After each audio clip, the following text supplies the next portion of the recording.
I don't know what it was. He's walking upright like a man. Sightings in and around Vermont. Bigfoot sightings across New England have been reported. Red glowing eyes, about 7 feet tall. Red eyes, big old fangs, claws coming out through 3 inches long, just sharp as they can be. There has been another UFO sighting flying over the Royal Botanic Gardens. There are 500 UFO sightings in the world every month. The truth is out there. So, Brandon. Yes, sir. It's been hot. It's been wild. Yesterday was 92 and humid as hell. Oh, man. I went to a toy convention yesterday in Beacon, which I posted on my Instagram. So if you follow me on Instagram, you've already seen it. And so this happened after I left, but I was looking at like people's posts from it, after the fact. And one person that I follow, who's Dan Larson from Toy Galaxy, he had some like action figures that he was selling, right? Yeah. Mostly just like Marvel Legends. There was a few Halo figures, some Transformers. So Marvel Legends have like a softer plastic, right? Because they're like the 6-inch figures. And he had a Winter Soldier like from the movie. Yeah. And he took the feet in his hand and just like loop, loop, loop, loop, loop, loop. Yeah. And then could just like detach all of the parts and like everything could come apart, which is not typically how Marvel Legends work. But that just shows you how fucking hot it was. So it's been freaking ridiculous recently. I put a pause on potty training my daughter because it's just it's too hot in the living room to like fairly ask her to just sit on the potty and watch her shows. Shit. And I no, not sit, shit. Shit and sit. Which, by the way, had a whole. If you're on Discord, you saw what happened. Oh, I did see that. I hate it. It was. I was with her all 4th of July week, because school was closed for that, and I was working on potty training her, and she's been doing good. She pees in it. We take it to the toilet, put it in there, flush it, and go bye. Anyway, she's on the toilet, on her potty. She stands up, she shits on the floor, and then she sees me get up to try to like pick her up, which to her means, oh, this is the game we play where he tries to chase me. So then she, with her little shit feet, runs around the living room, just leaving little doo-doo footprints all over the floor. And I'm lucky she was wearing shoes. I just threw her shoes out. God. Because otherwise you'd have to throw her feet out, and that's like a whole thing. You have to call people. It's a whole big deal. But she's putting my carpet shampooer to the test. I mean, so you own your own carpet shampooer, I assume then. I right? do, yeah. Okay. We got it was before we were like, let's try for a kid, or as soon as she was pregnant, we're like, all right, we're gonna get a good carpet shampoo because we have cats and babies crawling shit like little idiots because they can't walk. So we vacuumed the whole house, moved all the furniture, shampooed everything, and I just kept it because I'm like, I'll probably have to at some point do it again, and it's coming handy. Yeah, because shampooing that carpet can be expensive if you're renting. Jesus Christ. So I own my own shampooer, and it's a decent shampooer, but I got a message from the same company that I bought my vacuum from, who's very close. It's Electrolux, right? Yeah, and they're offering, they're like, hey, if you want, we'll shampoo your house for you, and here, like, for a discount, and here's, I don't know, 10%, whatever it was. She was almost $4,000 to have some other guy come in and shampoo your house. You're not buying the shampooer. They show up, shampoo it, and then leave. I think that was for a room. I was like, holy shit. Jesus. Well, if you're paying that kind of money, goddamn, there better be a lot of shit. I'm sure their shampooers, like, I got the best one you could get from, like, Lowe's. I'm sure theirs is, like, a whole nother level, but I'm still like, no, absolutely not. Dude, my house is I try my best to keep up with cat litter, and it's almost impossible, I gotta say.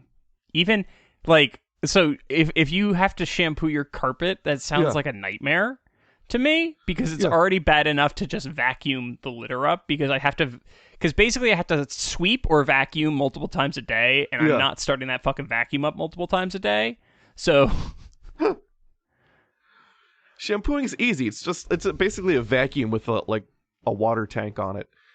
But I remember my parents had one back when we lived in Kingston, and we had carpeting. We had It's good to have, but also makes you realize how disgusting people are when you have to dump out that water. Yeah. The my family, when we lived in Kingston, we lived in a house that was it was from the 70s. Yeah. So it had the shaggiest of shag for the longest time. God. I think eventually my parents replaced it with hardwood, if my memory is correct. You just tear up your carpet, sand down the surface of the wood, throw down some Bona, and you're good. Yeah. But yeah, no, I remember carpet cleaners. It was a time. It was a time. They're great if you have a toddler with a stomach bug and have to remove the contents of the toddler from inside of your mattress. Fair. It gets the smells out. I will say this: if I did have more carpet than I do, I would absolutely have to get a shampooer, because Dakota, I think it's because the temperature. Christina thinks it's the temperature change, which I kind of agree with. He's been shedding like a motherfucker lately. Oh yeah. And he's just been hairballing constantly. Yeah. So like he used to, usually he gorges himself, right? Because he's a cat and he's a dumbass, right? Yeah, it's his fetish. Yeah, it's his thing. But he's been getting hairballs lately, and it's been increasing since the temperature's been going up, so it's probably the temperature. But I'm like, Jesus Christ, cat, how did you have that much hair in your esophagus? Because I'll go and I'll hear the telltale sign of a hairball. Yeah. Which for him, he's very quiet about it. Oh, does he do the thing where he goes under a table or finds his puke corner? No. He doesn't. He just pukes wherever he wants. He owns he owns the fucking house. It's his house. So he doesn't even cover his shit, man. Oh, God. Do you think he's going to have a puke corner where he hides and pukes? No, he's just going to puke wherever he has to puke. But so I'll hear the wet slap of a little bit of the kibbles that he had, because it's almost never just the hairball, right? There's almost always a little bit of kibble or something along those lines. So I'll hear the wet slap and I'll be like, all right, time to go clean. And the most recent one was it was damn near a foot worth of hair. God damn. That's and I'm just like, cat, how the fuck? Christmas time when you see the cat chewing something, you're like, what do you have? And there's a little piece of ribbon sticking out of their mouth, and you start to pull it, and you're like, Jesus Christ, how long is your body? You also you have to be very careful with that, especially if you see it coming out of the butt. Don't pull that shit, because that could harm the cat. Oh severely. yeah, you got to get it before it gets to the squiggly bits. Yeah, because then if you pull it out while it's in the butt, you're basically pulling shit out of your cat's body, which is not how that is supposed to happen. No, there's a reason we all don't come with our own shit strings. Oh, and so Erica bought, it was very well intentioned as hey, we're low on cat litter if you're going out to the store. A different brand of cat litter, which caused one cat to be well, I'm just not using the litter box anymore, and decided to go just behind my guitar rack. So I had to shampoo this office because I cleaned up all the poop, but I didn't realize she also peed until it got very hot and humid. And that releases the smells from the carpet, so I had to shampoo this office. You really knew at that point. I really knew. Last episode, I recorded in that. It was rough. Oh, I am so sorry. It was rough. I also Speaking. No, I was just saying I didn't realize how many guitars are in this room until I had to like empty the room of everything so I could free up the carpet. Yeah, there's nothing quite like like cleaning out your hobby room, being like, oh shit, I have more stuff than I thought I did. Yeah, like man, this shit really.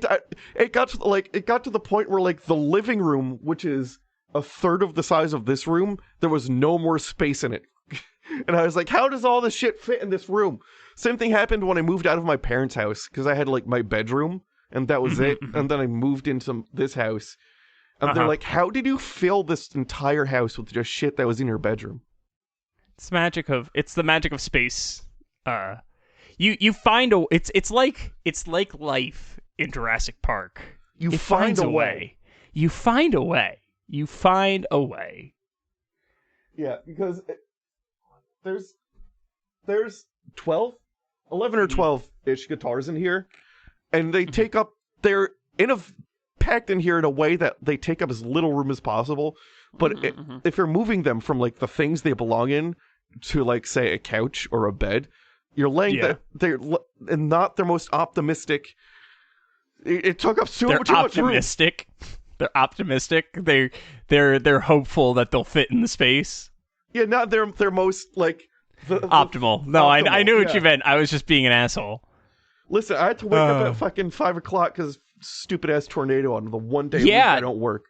There was like 3 of them in a row, which is wild considering the fact we live in the Hudson Valley, which kind of like historically not a very tornado heavy place. I don't remember them growing up, but they could also just be like adults, like not.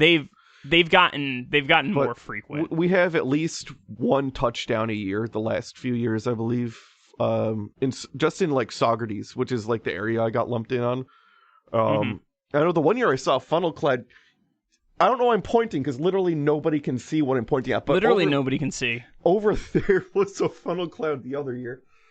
Well, you see, the thing is, I know where it is.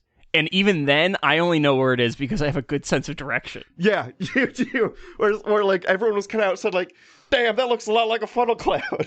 And well, fuck. And one of the guys at work is a friend that works in DOT. So when we had the tornado touchdown on 209, which is a road that means nothing to nobody, unless you're us. That 209 is a fucking long ass road. Oh, that's right. It's like it goes down Coast.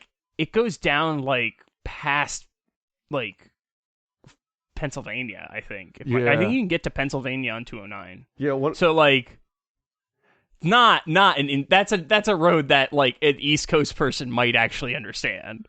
Oh, okay. Well, in that case, one of the DOT guys sent my buddy a video of just like, oh shit, I'm out here on the highway. There's just a tornado. Yeah. Yeah. I tried to look up 209 length, and it gave me a convert 209 inches to feet. So, that's going to be the moment that we pivot because 211.7 miles. 200. That's fucking long. Yeah. So other people than just locals might know about that road. Maybe, possibly. It's possible. It's possible. Anywho, so Brandon, this is Cryptopedia. You and I talk about cryptids. Shit. Yeah, and I'm John. I'm Brandon. And Brandon, this week we're going to cover a topic that it's been 2 years since we talked about it. And before that, it was 2 years since we had talked about it before then. So this is kind of like Jeepers Creepers, where every 22 years he comes back and has to like feast on like the brains of house cats or something. I don't remember. Basically, but also I felt horrified when I realized that it had been 2 years since I did the previous one. Yeah. And 2 years since I had done that one and done the one that was like in the same series before that. That's how long this has been happening. Yeah, I hate it. I hate existence. Everything hurts. Existence is pain. Existence is in fact pain. There is no question about that. So, Brandon, I thought, and a part of me thinking this was because I was like, all right, what do I want to do my episode on? Right? Yeah. Do I want to do... So I found a few interesting things. Like I found this like tier list or like... Iceberg iceberg. I found an iceberg of cryptids that I shared with Brandon, and I didn't share with the group, the Discord, because I didn't want to give away my secrets. So I was looking through that, and I was looking at some of the more obscure ones. And I'm like, there's a story about a fucking talking cockroach. Hey, it sounds so like I found, a Cartoon Network. It's with Bugs Bunny. There's literally a scene. It's literally a thing that's in Courage the Cowardly Dog. Oh, there's literally an episode with the talking cockroach. Yeah. So I ended up spending $15 on a book. And I was reading through the book, and I posted something from the book to the Discord. Yeah. And one of the things was, so they have sources at the end of the book. And when I say sources, I mean that in the loosest fucking possible that's what this was from? way. Yes. So they had a thing on Spring-Heeled Jack, and they were like, stories are too vague to come up with a source. And I'm like, motherfucker, I had like 20 sources on Spring-Heeled Jack when I wrote my Spring-Heeled Jack episodes. Yeah. So like, try harder. Yeah, Episode 48 and 50, by the way, if anyone's so curious. I was looking into the talking cockroach story, and I'm like, I wonder where this person heard this. And it's like, personally talked to Peggy, and I'm like, okay. So I have no idea. Like, they haven't established any bona fides about this person. There's no provenance to this story. It is just what they say. Cool. So that's not going to be a full episode. So I ended up being like, all right, I guess it's time. And much like the person who wants attention in high school will dust off their knee brace, right, as they need to be the center of attention. I was like, I opened my chest and I pulled out the Fearsome Critters. Oh yeah. So I was gonna do a Fearsome Critter grab bag episode today. Because a lot of Fearsome Critters don't have that much like meat on their bones in terms of stuff like that. Yeah. Right? Like old spider legs from the last one. Not exactly a cryptid we can make a lot of hay out of, so to speak. But that didn't happen this week. And Brandon, were you able to get to the show notes? Yeah, I'm in the copy. Okay, good. So it's been 2 years, and in addition to the reasons that I just stated, my emergency box of fuck, I have a bunch of ideas, but none of them are things that I want to do in the time span that I have. Yeah. Because I had basically my life, everything that I need, like I had like a month of needing to do nothing. Yeah. And then everything happened at once, and it's just the way that it is. My life is more or less just like periods of dullness to periods of all the things. But Brandon, the Jackalope was calling to me this time. It was calling. It said, John, I need you to write 2,000 words about me and my buddies. Yes. Well, yes. That is what it said. It threatened me too. So, yeah, I was threatened by the Jackalope. Don't trust just jackalopes in general. They're violent, as we'll get to in a second here. They also edge a lot. They do. It's that solid masturbation joke. Get it, Jackalope? Yeah, it's a good one. It's a good one. So as a review to people who have not, well, it's been 2 years, so I'm going to review what Fearsome Critters are because it's been 2 years. So even if you're I listen every other week, because we don't do every week anymore, because that was killing us. That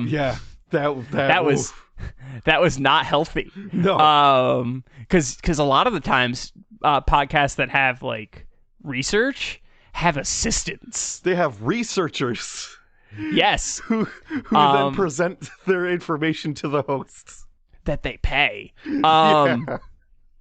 So, as a review, Fearsome Critters are an assortment of tall tales and local legends. Initially, they were canonically collected in a 1939 book by Henry H. Tryon, Fearsome Critters. If you remember from the Hoop Snake and Hodag episodes, these stories originated from lumberjack camps.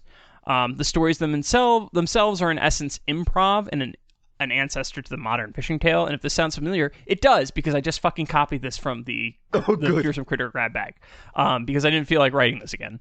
In his forward essay, Tyron describes the tropey yes and of two people in the know messing with some of the initiated, right?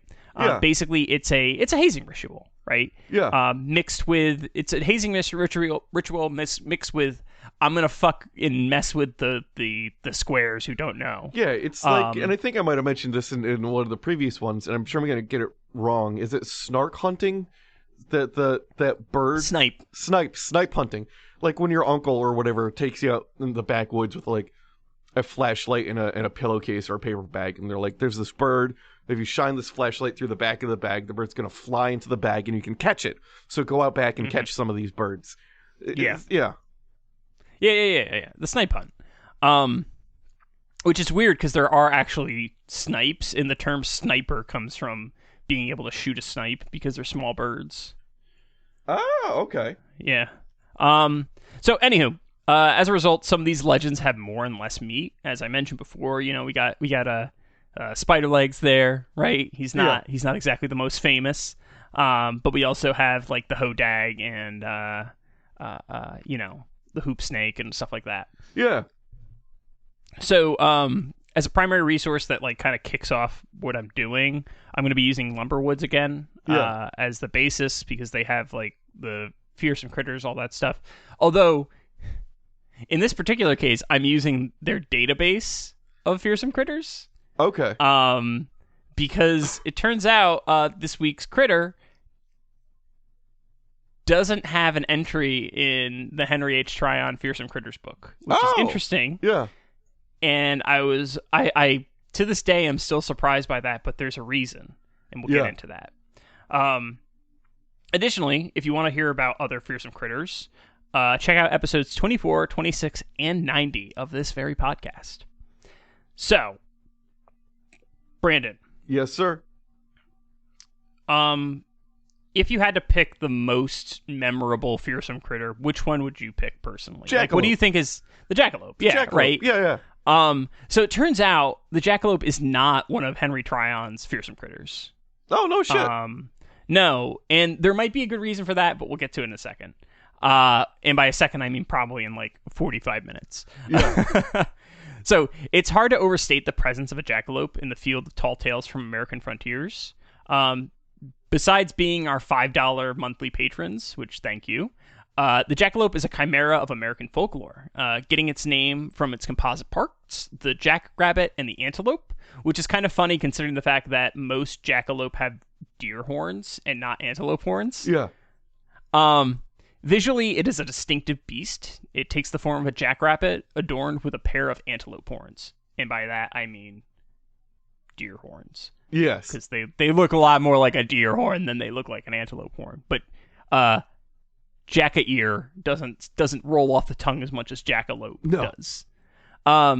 So to clarify for those of you out there, if you haven't heard of or seen a jackalope, it is a rabbit with horns. That is pretty much the long and short. Antlers even. Yeah. In all honesty, I think that the jackalope might be my first encounter with a cryptid. I think it's a lot of people's. Right? Yeah. Like, because I remember visiting a house and somebody having a taxidermied jackalope on their wall. Yeah, right? Well, they're in a lot of cartoons too. Like, they were in just pop culture. And people would make jokes. Yeah. They're pretty famous. They're a pretty famous, like, cryptid, in quotes. Because, like, I'd say fearsome critter is more appropriate than cryptid, right? Absolutely. So, the American jackalope loves the full moon, whiskey, and playing tricks on unwitting victims with a mean streak a mile wide, which, yeah. I love those sayings. What? Something like, he's got a mean streak a mile wide. Or he's the fastest jacker in the west of the Mississippi. Well, the mean streak a mile wide is a specific reference, Brandon. Is it now? It is. Have you not seen Monty Python's Holy Grail? I have seen Monty Python's Holy Grail. Do you not remember the rabbit? Yeah. Is that where that originates from? Yes. He's got a mean streak a mile wide. That's what I think Tim says. That's the first instance of someone saying that? Oh, I don't know, but that's the reference that I was making. Gotcha. Okay. I thought you were saying Monty Python invented it, and I was like, holy shit. They might have. Who the fuck knows? I mean, the existence of the word spam, like, in the context of, like, mail comes from them because of the spam sketch, and, like, what would end up happening is people would post spam, spammity spam, spammity spam in old message boards because they could just Control V paste it and it would be like they were singing. Yeah. And they could like just troll the fuck out of people with it. But yeah.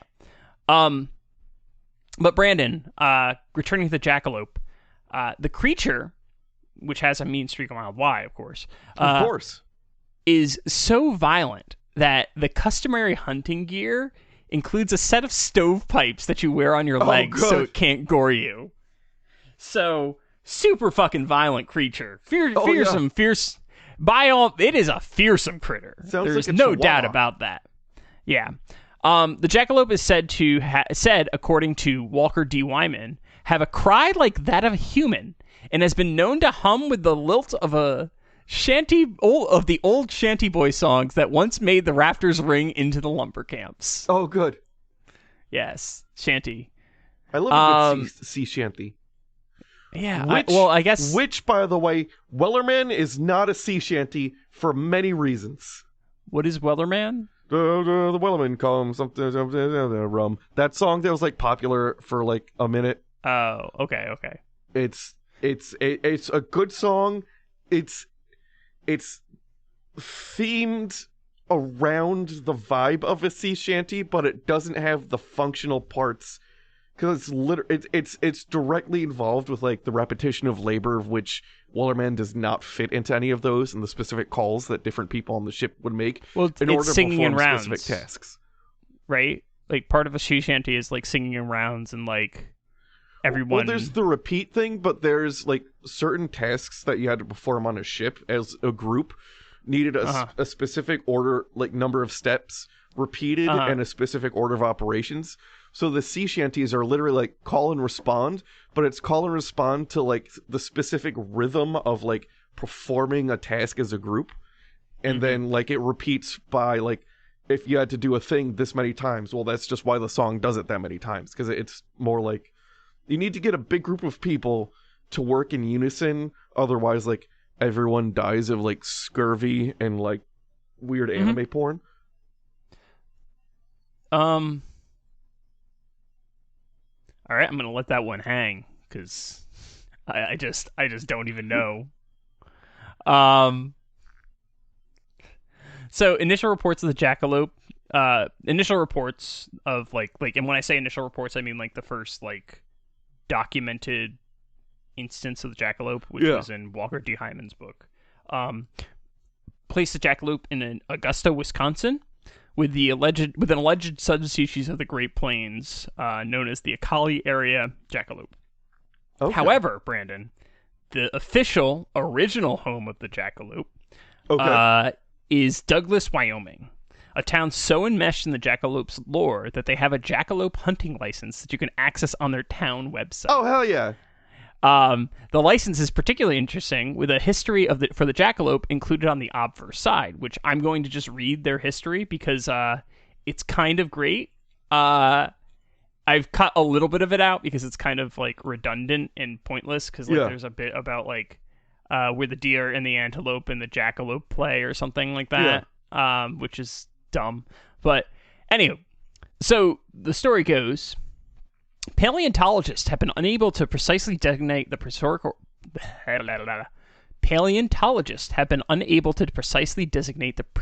origins of the jackalope.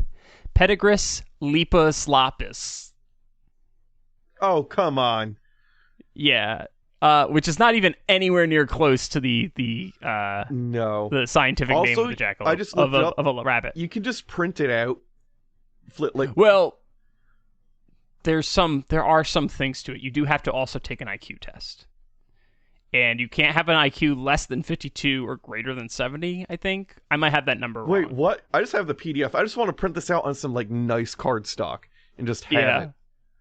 Well, also make sure that you pay attention to when you're allowed to hunt the jackalope, but we'll get to that in a second. Within the boundaries of Converse County, Wyoming on... Oh, okay. Yeah, we'll get to that in a second. So, many have ascribed the recent evolutionary leap. Oh, yeah. Much like humans, there appears to be a missing leap, which I've added John Ugg to my copy because it's not how evolution works. Many have ascribed the recent evolutionary leap to simply a cross between the jackrabbit and a variety of other animals, normally an antelope or a small deer. So they're pitching the idea that a rabbit and an antelope or small deer just fucked one out and had a jackalope. They just banged it out, Totally and that's how how it jackalopes works. happen. Yep, that's 100% how it works. The first recorded sighting of a jackalope was by Roy Ball, an occasionally sober trapper, who staggered into the Wyoming territory around 1829. The existence of the jackalope was known prior to that. It was only known prior to that through Native American legends. Mr. Ball was the first to record that the jackalope mated during flashes of lightning common to violent thunderstorms of the prairies. This, however, is yet to be confirmed by modern zoologists. I'm gonna have to try that next time there's a thunderstorm. Like, hey, wait, and then like you hear the thunder, and you're like, go, go, go, go, go, go, go, and then there's thunder again. It's like, shit, now we gotta stop. That's that is how long you can fuck for. That's how long they fuck. They're fast. They fast, boy. So during the 1800s, Wyoming abounded with many animals which are now extinct. Among them were the buffalo, the grizzly bear, the black-footed ferret, and the saber-toothed jackalope. Okay. Unwritten folklore was filled with stories of the vicious and unusual characteristics of the giant saber-toothed jackalope. These included their attacks on windmills, barbed wire fences, and wagon trains. So I guess saber-toothed jackalopes were just Don Quixote. Yeah. Yeah, they might be giants. Which works in a lot of ways. So the fact that most sightings occurred near and around taverns isn't unusual, since almost all Western folklore originated in and around taverns. Yes. Fair. So, although the saber-toothed jackalope was known to be a carnivore with nocturnal hunting habits, and its smaller cousin, the pronghorn jackalope, which is the one that people usually think of, were famous for their imitation of human voices and ability to carry a tune. Many cowboys reported as they sang to their herds, they would hear the jackalopes joining in perfect harmony. Oh.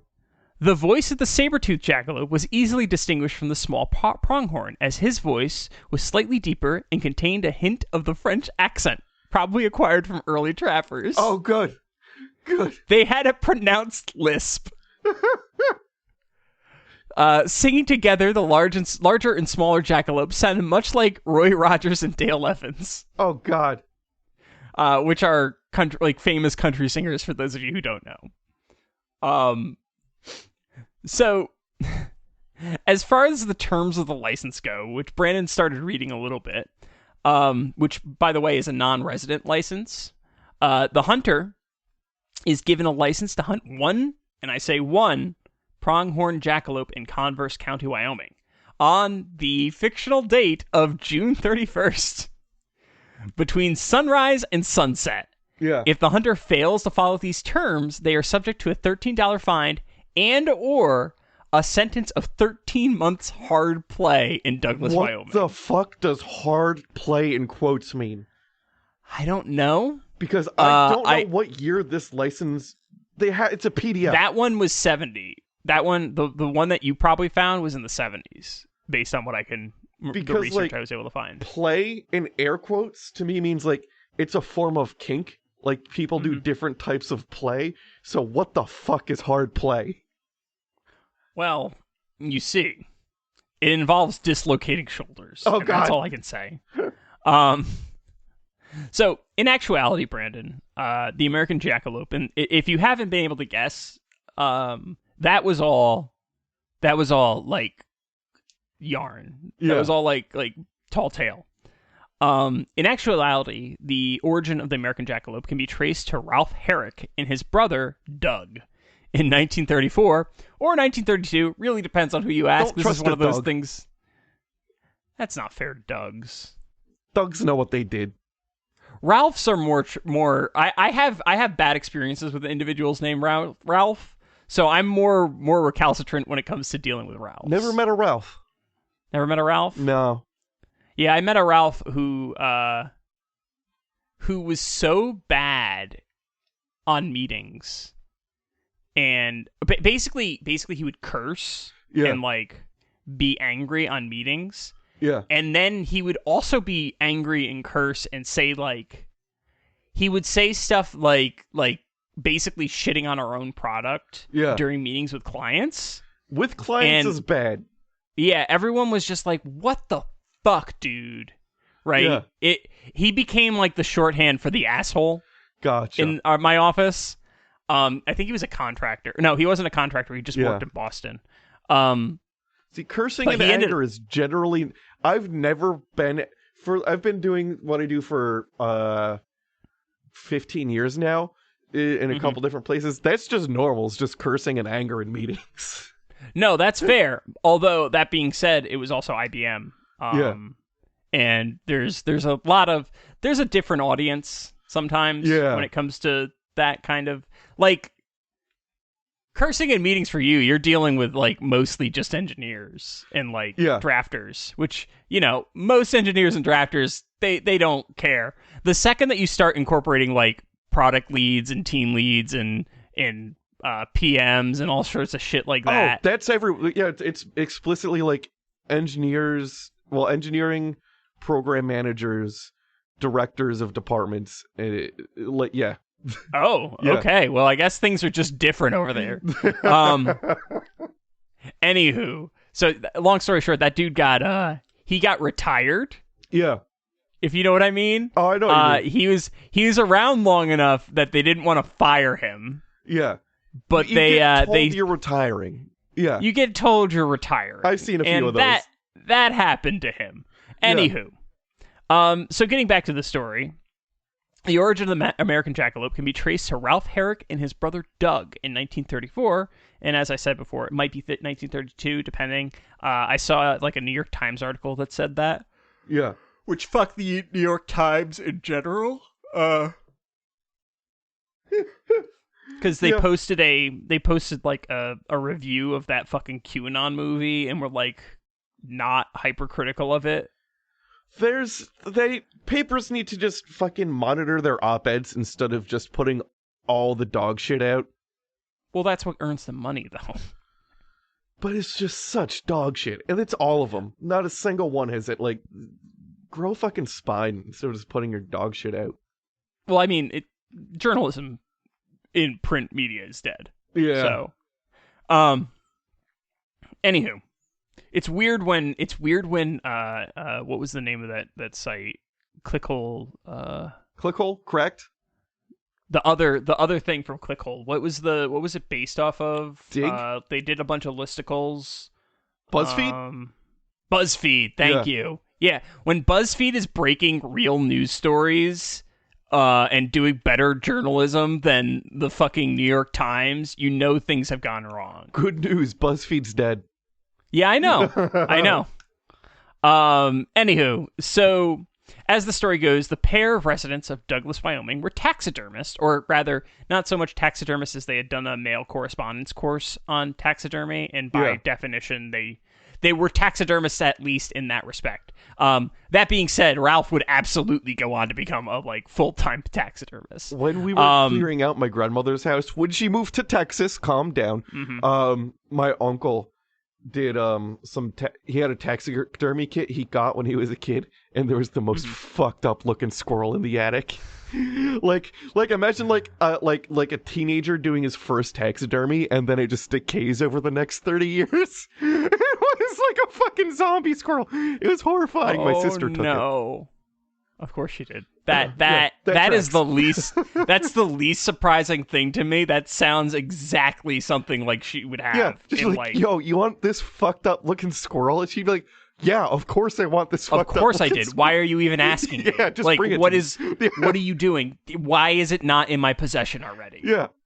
That's pretty much how I expected that conversation to go. Yeah. So they were late to dinner one night, right? And recently they caught a rabbit and they laid it on the floor next to a pair of antlers for future taxidermy. So after coming back from dinner and seeing the rabbit, which was near the horns, Doug said, "Let's mount it the way it is." In an act of gaff taxidermy, a legend was born. The duo would sell the newly crafted jackalope to the real Roy Ball, because there's an actual Roy Ball. Yeah. And not they just took the name of the dude who bought the first fucking jackalope for $10. He would display it in the local Labant Hotel, where it would ultimately be stolen in 1977. Oh, and in the article, so it got stolen in the September of 1977, and it's mentioned in the article that talks about the history of the jackalope. God, which is great. Just fun taxidermy. Sometimes I go on eBay and just look at fun taxidermy. It's I love it. Brandon, there's a pickled punks in like different sideshow gaffs. There's a super wild one you're going to see later in this episode. Oh, sweet. It is the dumbest fucking taxidermy I've ever seen. Well, that's not true. There is the lion. The lion taxidermy does exist. I wanted to buy a red squirrel to build a little suit of armor for it, but taxidermy is expensive. Well, we'll talk about that too. Do you have a line on cheap taxidermy? Because I'm about to ruin my daughter's childhood. I have a line on cheap taxidermied fucking jackalopes. Oh, nice. Anywho, so in the true spirit of oh wait, I skipped a section. The gaff was a hit, right? The brothers went on to make the creatures for sale to interested buyers. Doug apparently only made about 1,000 of them, but Ralph, he was fucking churning those things out for the rest of his life. Oh shit. And I think they were selling it for like $25 or something like that at the time, or like $35 when the article was written. The creature was so popular, it now adorns all manner of products and advertising, including the state lottery. Oh, God. In Douglas, you could even get canned jackalope milk. Hell yeah. In the true spirit of fearsome critters, one of Ralph's favorite pastimes after making the jackalope as a source of income was convincing people and reinforcing that the jackalope was real. Good. According to one story recounted by Ralph in that article I told you about, a man from California wearing a Hell's Angel jacket, and keep in mind, this is in the 70s, so this is not like modern Hell's Angels. This is like fresh out of Vietnam Hell's Angels. Yeah, all right, good. Like Throw this that in is there. this is the Hell's Angels that like was doing some shit. Yeah. That was the Hell's Angels that you really didn't want to fuck with. Like, you don't want to fuck with the Hell's Angels today, but like in the 70s, no. So he told Ralph that he wanted to catch some jackalopes and start a breeding farm. Okay. Ralph, with what I can only assume balls of steel, said that the creatures shed their antlers that time of year. Okay. That the man was in the region, and you can only hunt them in the winter. That might sound wild, but like, if people don't know, like, that's just deer shed antlers. You can just find antlers. No, in the woods. I know. So like, I know. that was a good in the moment little improv thing he did there. He did. But like, I don't know if I would have been able to tell a 1970s Hell's Angels a lie about, like, fuck with him on that. I mean, if he got, the Agent Orange really fucks with your lung capacity, you could probably outrun a lot of them. Yeah, but they got motorcycles. Oh, yeah, that's the whole thing, isn't it? That's the whole they've deal. They've got the motorcycles. The motorcycle. That's the whole thing. The motorcycle accounts for the weakness. Yeah. So this particularly becomes like, so Ralph says that the dude never showed back up after that. But it becomes particularly hilarious when you consider that Ralph said the following about telling people about the jackalope. People get real mad if you tell them there's no such thing as a jackalope. They take it very seriously. And why make people mad? Fine. I mean, That's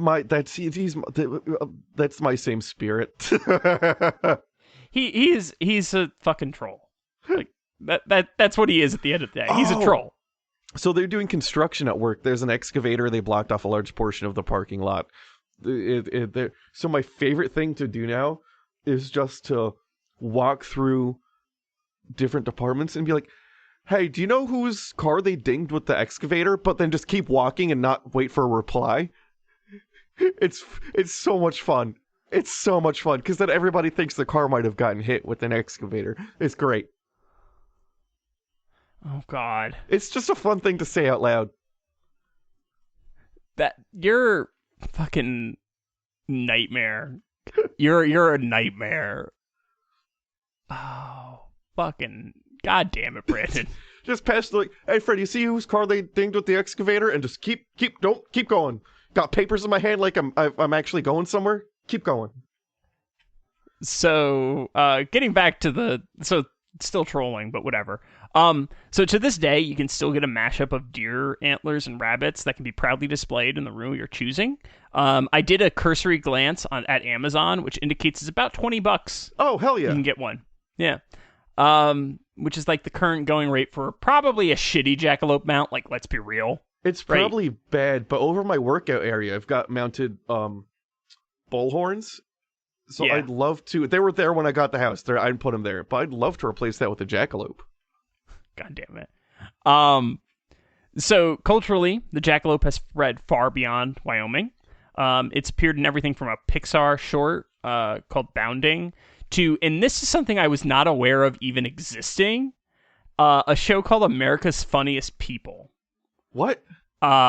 So you remember, so interesting fact. So America's Funniest Home Videos, of course, Bob Saget. Right? Yeah. Right. R.I.P. Turns out, what? You didn't know he died? Did he die? Yeah, he died in like a hotel in Florida, like last year. Oh yeah, that's right. You're right. I forgot. R.I.P. Yep, January 9th, the Ritz-Carlton, Orlando. He fell and hit his head. Yeah. Fucking wow, that gravity. Sucks. Takes another one from us.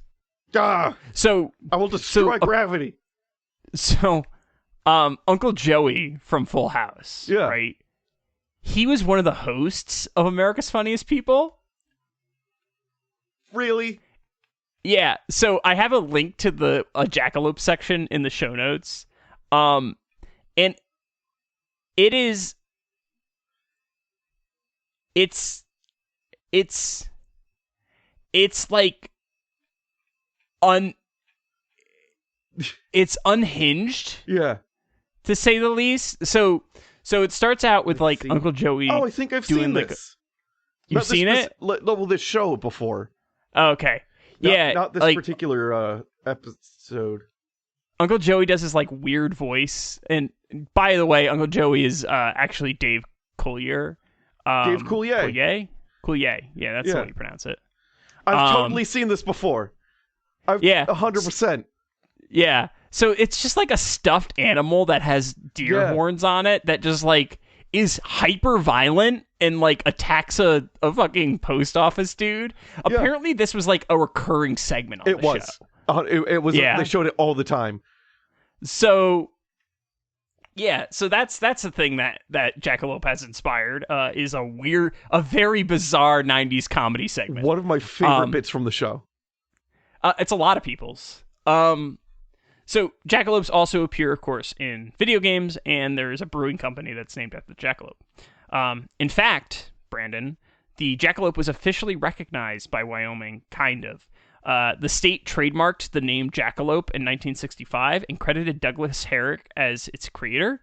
Hilariously, the jackalope has been proposed as the mythical creature of Wyoming at least 3 times, passing in the state house before being killed in the Senate each time. Yeah, the Senate's probably like, why? Well, that just tells me that the House truly represents the people and the Senate represents the landed gentry. You sold me. Burn the Senate.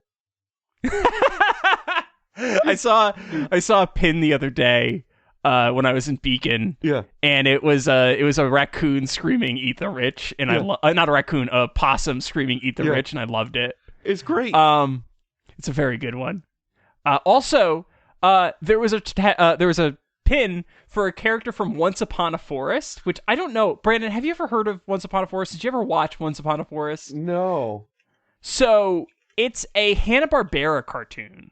Or at least Hannah was responsible, like one of the members, like on the directing.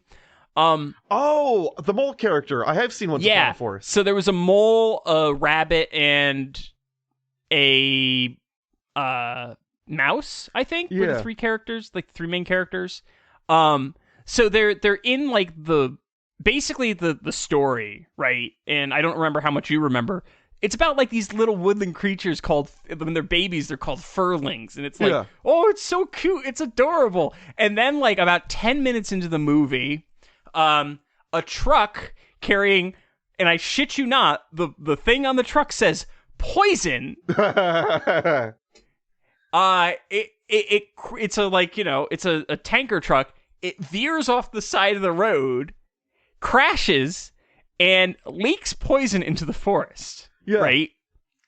So the like furlings are out of the little village or whatever, and they basically find out that something's happening. Yeah. So they run into the village to try and help people, and one of them is a 3-year-old named Michelle, which for some reason like the ages of things in this universe don't match what the ages of like actual animals would be, because why the fuck would they? She goes into the house trying to find her parents, and she succumbs to the poison gas. Yeah. And one of the main characters, the little like mouse girl, goes in and saves Michelle, the little badger girl, and takes her out of the house after having seen Michelle's dead parents. Okay. Yeah, shows you to be dark. The plot of the movie is the three main characters trying to find like something to cure the poisoning. Yeah. Right? And along the way, they get into an accident with... They get into an encounter with an owl who tries to eat them, because bear in mind, they are all animals that an owl will eat. Yeah. Right? And then the movie concludes with a bunch of humans, like, cleaning up the forest, and it's probably one of the... it's a fucking terrifying sequence, right? They end up saving Michelle, who's the little badger girl, and basically every other kid's parent is alive except Michelle. Because fuck Michelle, that's why. Because fuck Michelle in particular. Anywho, I found a pin of that, and I was like, what the fuck is that? Because like I haven't thought about Once Upon a Forest in probably 2 decades. Yeah. Right? And I'm just like, what the fuck was that? And so that reminded me of some fucking traumatizing moments. Early 90s cartoons for children were particularly like horrific, I have to say. Oh yeah, I have to say now they're actually good. Like I watch I watch everything that my daughter watches to make sure it's all to make sure that shit's not in there, basically. To make sure that it's not like weird Elsa porn. Yeah. Yeah. Well, that's why you can't, don't, if your kid's on YouTube watching a children's show, don't leave them unattended, because it's just going to autoplay into weird Elsa porn. And there's going to be some weird MPreg stuff. Not hyperbole, by the way. That is not hyperbole. That is not. I'm pretty sure there's things where Spider-Man is pregnant. Oh, fuck out there. Yeah. Fill me with your spider seed. No. Fill Spider-Man with your human seed. Yes, but then he can give birth into my butt and just fill it with all these little spiders. Did I know what? Did you know that there is a storyline in Spider-Man that takes place in the future where Peter Parker's sperm is irradiated and he gives Mary Jane Watson cancer? Oh, that went a different way than I thought it was going to go, but that I like it more. Let me see. Mary Jane, cancer, Spider-Man. Spooderman. Spider-Man, cancer, come. We search differently. Yeah. Spider-Man Reign. It was in. Yep, there you go. It was Earth 70237. But yeah, basically, Spider-Man's cum was radioactive. This was in 2006, which coincidentally happens to be about the time that I was reading like Spider-Man as it was issuing, and like I was buying comics.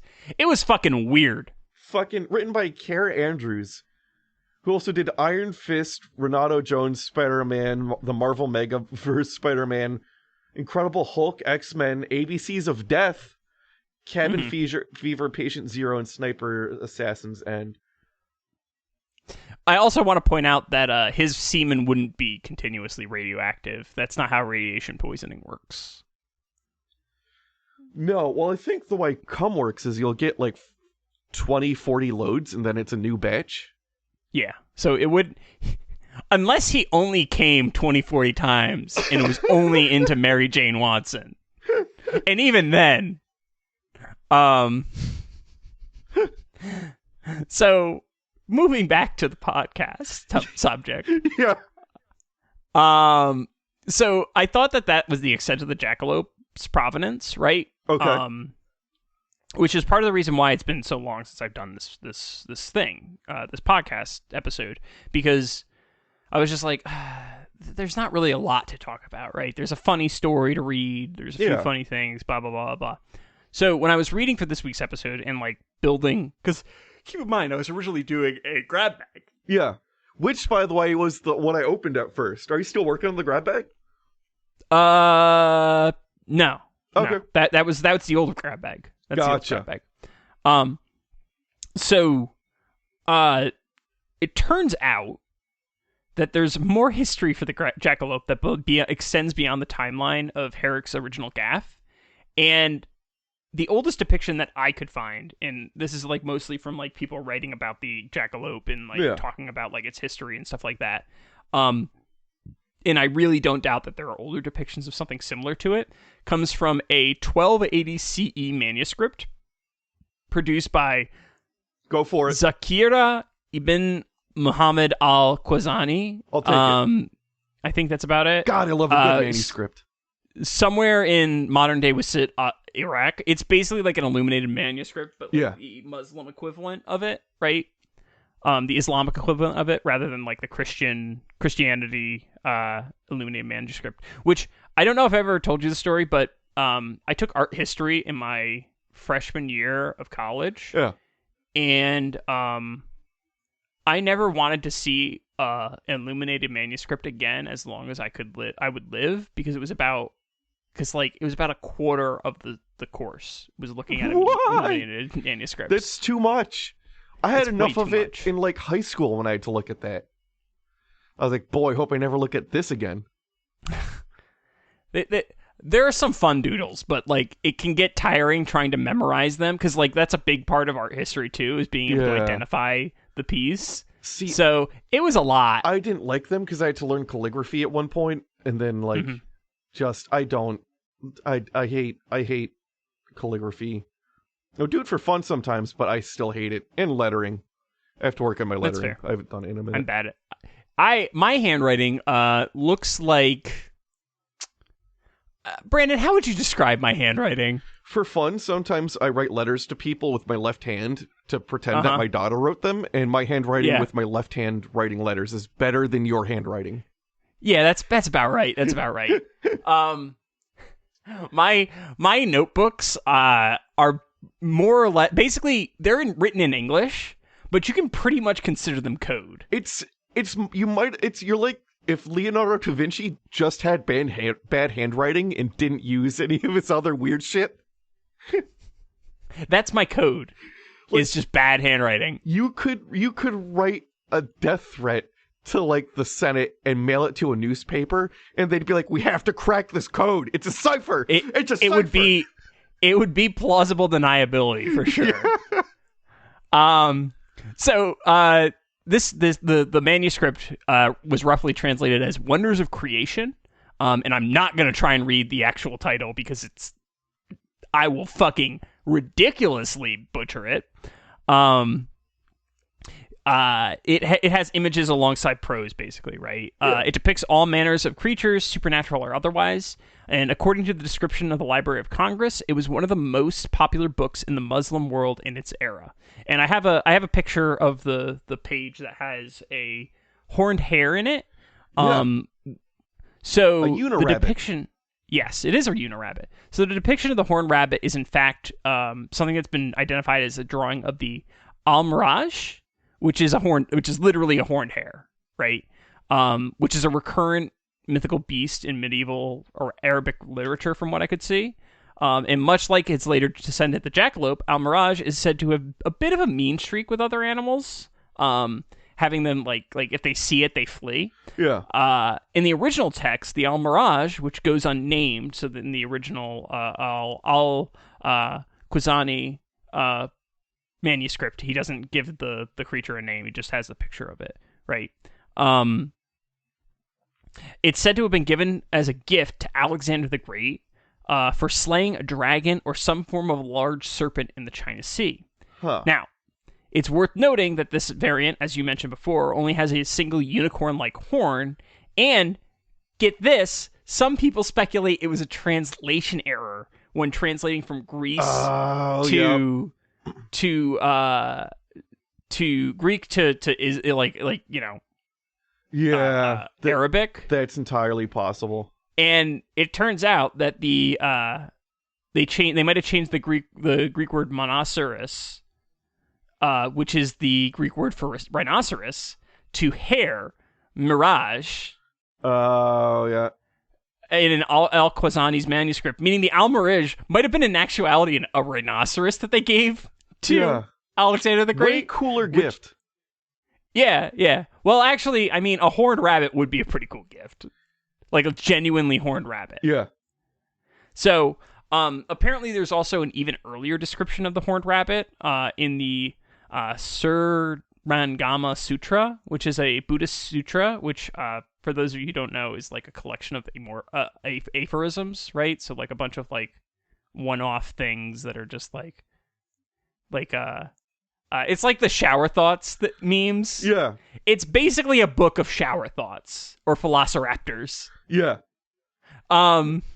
So the actual like origin of the book is unknown. Like it doesn't have like a known provenance, and it's likely apocryphal, but keep in mind this is apocryphal in 705 CE China, not apocryphal in 1991. Right?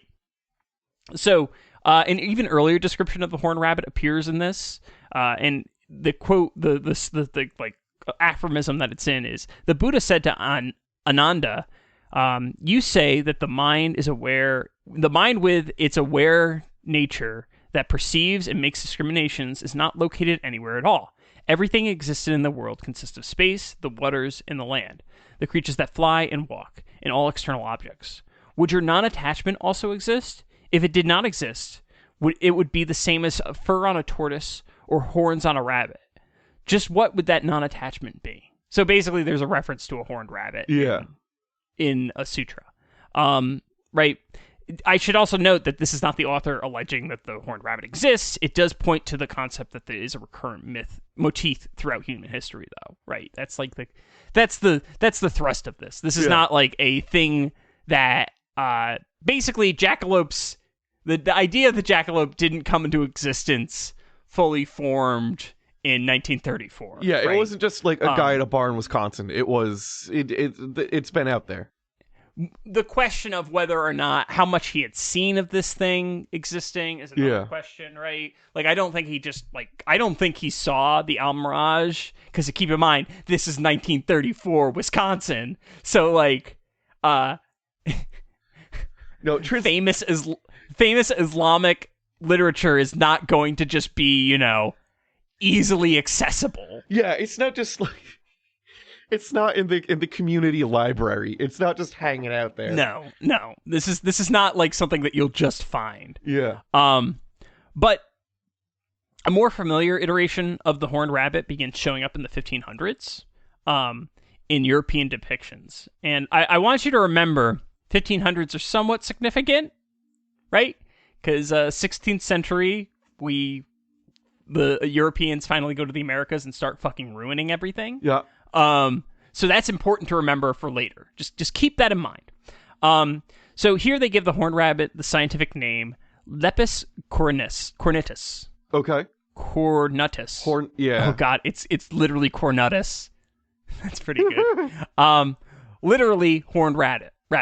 The oldest depiction I could find of the jackalope horned rabbit is on plate 47 of the 1575 tome Animalia Quadrupedea et Reptilia Terra, which is roughly quadrupedal animals and reptiles Earth.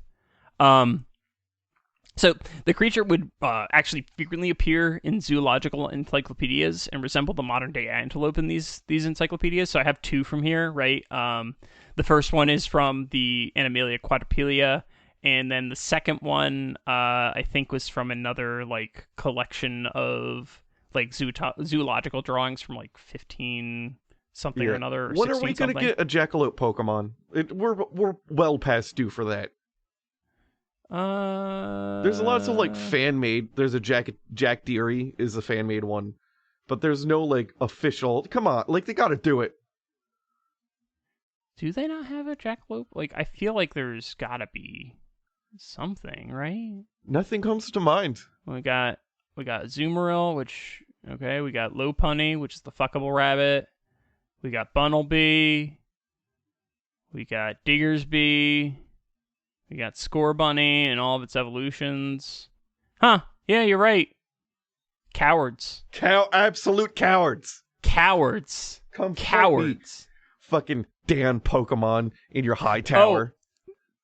Oh. Do you remember... Okay, you remember Black and White? Yes. The Pokemon game?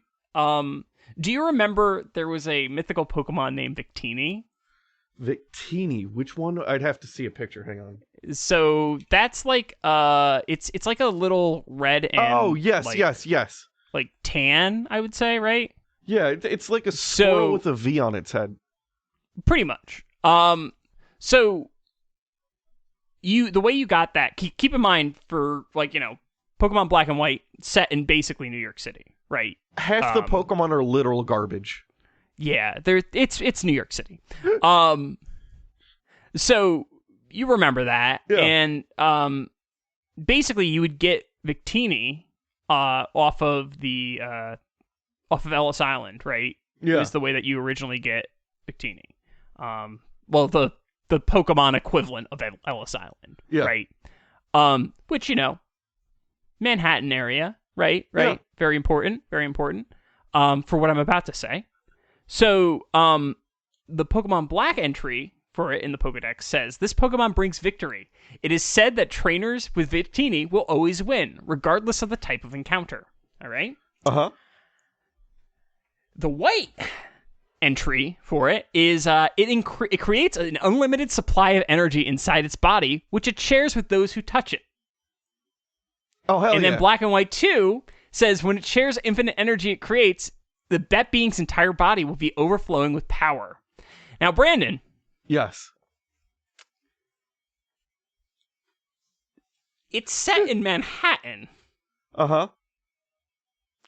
And it's talking about a creature or a thing that produces near infinite energy. Okay. And brings victory. Yes. What else came out of Manhattan? Ghostbusters. Yeah, that's where you're gonna go with it? Yes, I'm drawing hang on, I'm drawing a blank.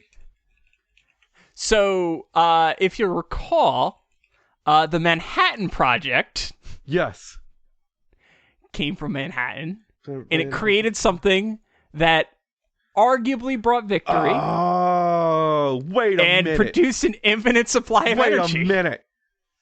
Goddamn Celebi. Not Celebi. Fucking Victini. I'm pretty, like, I think some people are talking about, like, there's a theory that exists that Victini is based on the nuclear bomb.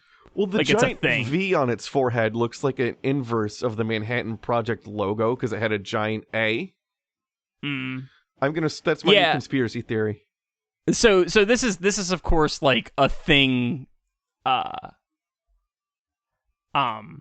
this is like a thing that like it's a fan theory. Like nobody like actually there's no confirmed fact that it is. That's still it's pretty like there are some people who are like very very like it's a fan theory, right? It's a really easy magic eye.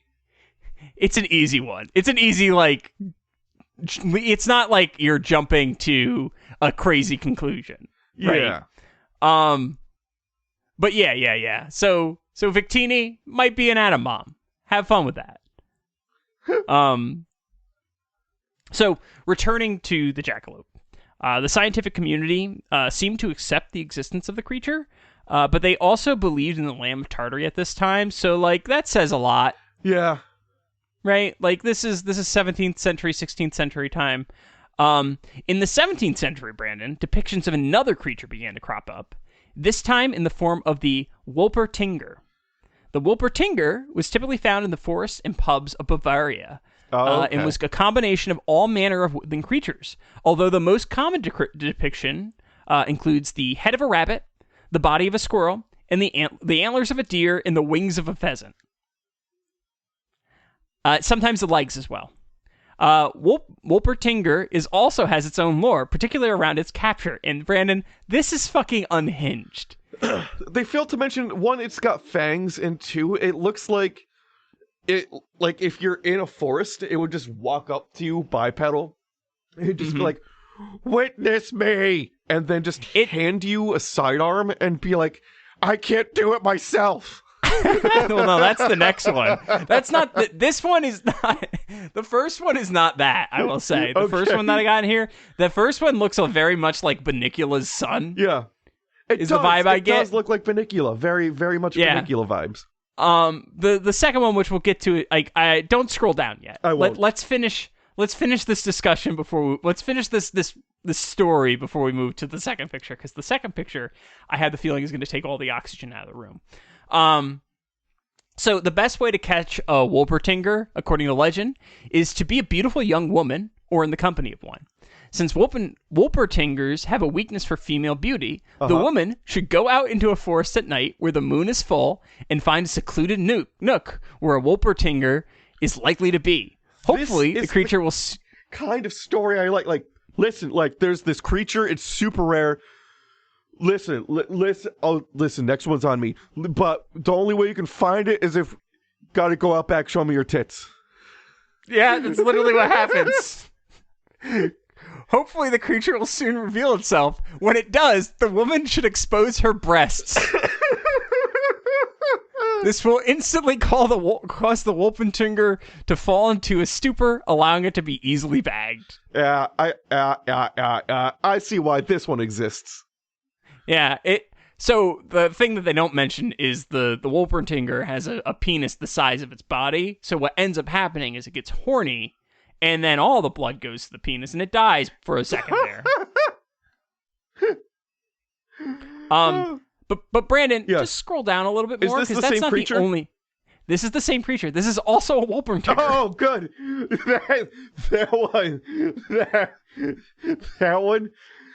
That one does something different. That's a sleep paralysis demon. That's the kind of creature you wake up and it's jacking off. It's standing over you jacking off. It's about the size of a beaver. But it also has a knife in its hand, and it's going, "I can't come unless I'm almost dead." And it's taking your hand in its hands and slowly forcing you to stab the knife into it. And you just woke up and you don't even know what's happening. You have no fucking clue. That's what this shit looks like. This looks like a fourth grader tried taxidermy and just ate half the glue. Yeah, so it's got like these weird horns. It's got like deer's ears. The head, I think, is a duck's head, maybe? But flat, and it looks like someone sat on it. Yeah, this thing looks like it's been through like a wood chipper and then put back together. It looks like it was cremated, but it didn't take. It definitely that's the one that walks up to you in a forest and is looking for a mercy kill. Yes. 100%. Yeah, it looks like it's painful. Like, if this thing ever existed, it looks like it would be a legitimate pain to exist. like physical pain anytime it moves. All it does is try to stand in front of cars in the freeway, and they keep swerving, and that just really increases its depression. Mm-hmm. So they don't even want to hit them with the car. Which makes it's baffling how they've stayed alive as a species. That's the reason why the squonk is sad. Like, it does have real squonk energy, though. Yeah. The squonk sees it and it's like, you know what? I'm actually fine now. I'm actually kind of beautiful. Yeah. Funny story, Squonk was originally going to be in this episode, but then I found all this shit on the Jackalope. Oh, nice. So things get even more interesting as we get closer to the year the Herricks made their original Jackalope. Some 20 years prior, something that looks like a dead ringer for the Jackalope appears in Ernest Thompson Seton's book, Life Histories of Northern Animals, an account of the mammals of Manitoba. This was 1909. Specifically, there is a figure 181 on page 671 in the section regarding prairie hares in the 1909 edition. Okay. I have a link to that exact page in the show notes, I think. Yeah. So it really does look pretty dead on. Yeah. And like that was like the first thing that I saw, and I'm just like, wait, is there more to this? That was like the thing. Like originally, this was the first thing I was talking about, but then I restructured it so it was better story. So the section image, the image appears in, is talking about the diseases of the prairie hare. So it's important to know, just riddled with chlamydia.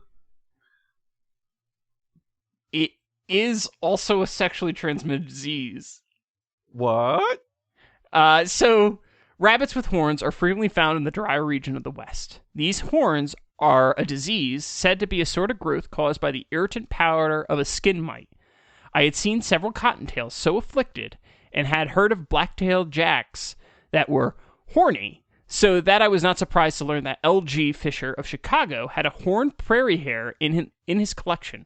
He courteously permitted me to make the accompanying sketch, figure 181, but the specimen was in a sealed case so that I could not complete the examination. The growth seemed to be of real horn and had no resemblance to the growths I had seen hitherto on rabbits. Huh. So, like, this is the first, like, legitimate explanation, like, description of a horned rabbit that I was able to find in their history. Because, like, this is a person who's approaching this from a, like, purely, like, I'm documenting this thing. This is a thing that I, like, have legitimately seen. It seems to be authentic, etc. In actuality, Brandon, we know the source of these groups. It's called the Shope papillomavirus. Huh. And effectively, these growths are keratinous carcinomas, which is basically warts, more or less. But they get hard. Yes. They typically grow on or near the head of the rabbit, and they can look like horns or teeth. Coincidentally, the virus was first described by American virologist Richard Shope, the namer, Shope, in 1933, either a year before or a year after the creation of the first jackalope. And I honestly don't think that the Herricks ever knew, like, I don't think that they saw this picture. Yeah. Right.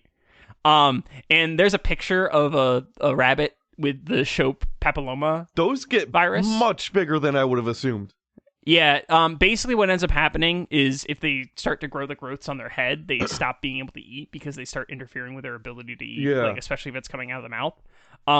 Also, I'm pretty sure one of my pet rabbits growing up had this. Huh. Yeah, or something like it. Yeah. Anywho. So there is a code to the story of the jackalope and the Shope papillomavirus. The virus is actually used as a surrogate preclinical model for high-risk human papillomavirus infections. Okay. To simplify, Brandon, not only did we get part of the jackalope lore from the virus, but the HP vaccine. Nice. HPV vaccine. Yeah. Hell so I think that this is like, with the exception of maybe like Megalodon, is like one of the few Cryptopedia episodes where the cryptid actually sort of somewhat had yeah. scientific impacts that are significant. Yeah. It's weird. It's weird. Very it's weird. But yeah, that's everything I got on the Jackalope. It was a little bit of a shorter episode this week. But yeah, the Jackalope's fucking wild. It's weird. I just thought it was. I literally thought from like I thought I was gonna finish this section out being like, honestly, whatever. It's just some dude fucking around, right? Like I have no idea what else this could be. That's honestly what I would have assumed going into this. Yeah, well, that's why it took me so long to do this, is because I was just like, it's just some dude fucking around with taxidermy, right? Like, yeah. Like it's not that like big of a deal. Like, what am I going to talk about here, right? It's like, oh, people drew things with horns. But there seems to be like legitimate stuff in it. Also, the show papillomavirus is endemic to the United States. Oh. Which remember how I said that the Wolpertinger started appearing in the 1500s or 17th century rather? Yeah. So that's like kind of lined up with America, like people bringing shit back from America. So maybe some rabbits with the show papillomavirus came back and like, you know, who knows? Who the fuck knows? Huh. Who the fuck knows? Who the fuck knows? But yeah, so that's the Jackalope. It's a interesting story. Yeah, very much so. Yeah. But that's all I got for this week, Brandon. So I guess we'll do pluggables. So as always, the website is cryptopediacast.com. Our Instagram is @cryptopediacast. Twitter is also @cryptopediacast. Our email is cryptopediacast@gmail.com or us @cryptopediacast.com. We have the YouTube, which is YouTube/Cryptopedia. This is an old version of the show notes, and don't read those jackalopes because I'm not sure if those are our jackalopes. Gotcha. Okay. Which is, I probably should have, looked into who the jackalopes were for the episode that is literally about the jackalope. I made a template for these a while back, and I still every time forget to go back and update the template to the most current. Mm-hmm. It's the easiest thing and the thing that I do the least. Yep. Yeah. Yep. Because that requires, I wrote 2,000 words about the jackalope, but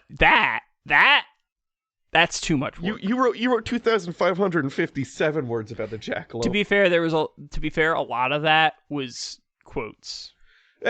Still. Where is? Oh, okay. I'm in the account section of Patreon. Oh man, I'm in the account section.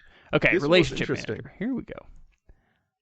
This is what people pay us money for. These moments where we spend time looking into which people paid us money.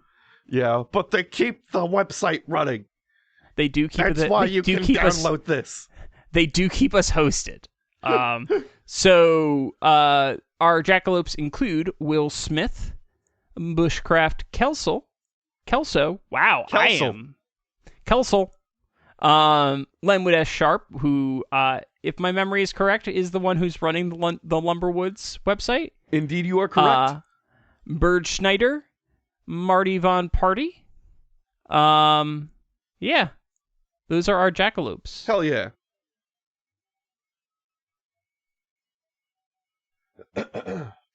You go. Oh, yeah, Your thing. me go now. Yeah, okay. As always, rate, review, subscribe. Send in your monsters requests and stories. We had a couple new monster requests hit the Discord. I forget if I added them to my ongoing list of things yet, but I'll have to go back and double check. You can find me on Instagram at donkey_hands. My website is boyerb.com. My email is brendan@cryptopediacast.com. My Twitter is @CryptoBrandon. My thread or whatever that new one is doesn't exist. Yeah. What thread? What's the meta one? Oh, I haven't. I honestly I haven't been paying any fucking attention, Brandon.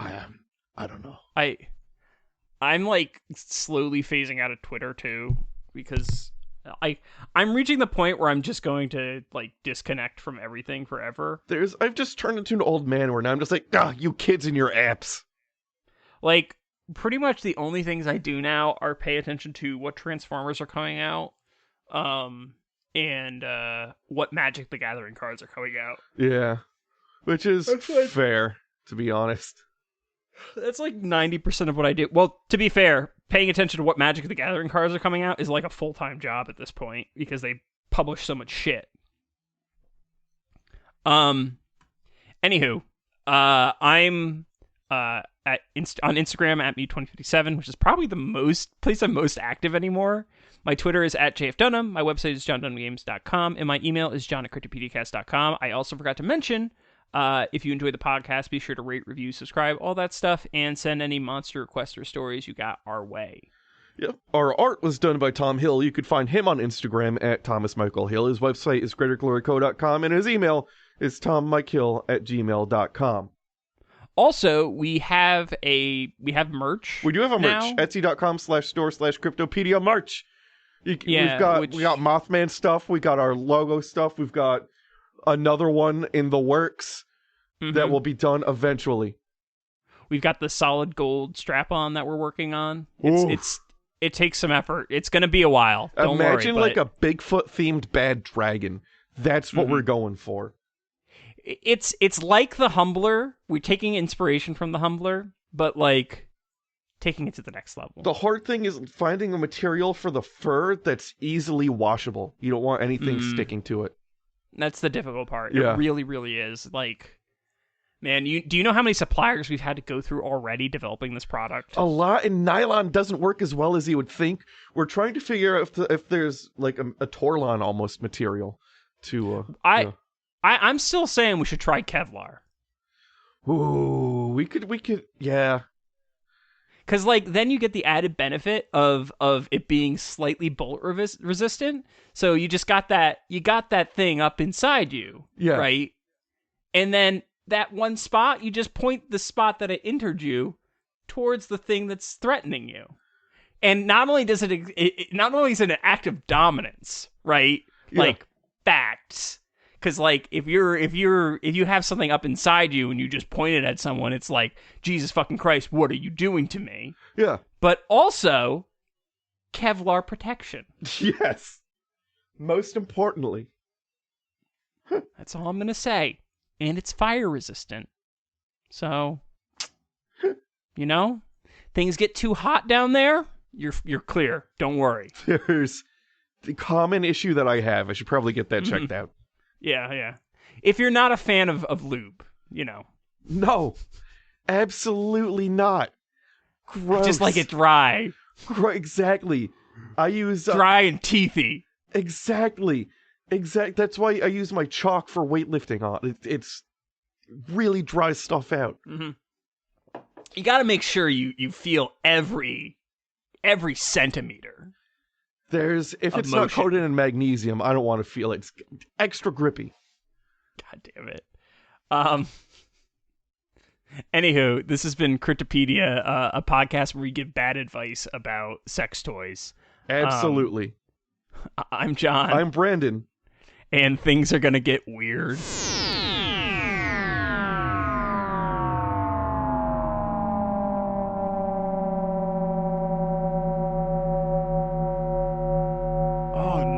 I'm just imagining someone like chalking up before sex. It's like the Olympics of sex, and it's like actually what they're doing is they're holding the person up with their penis, but like not like elevated, but like body facing down, and there's like a slat, and the penis is there, and the grip strength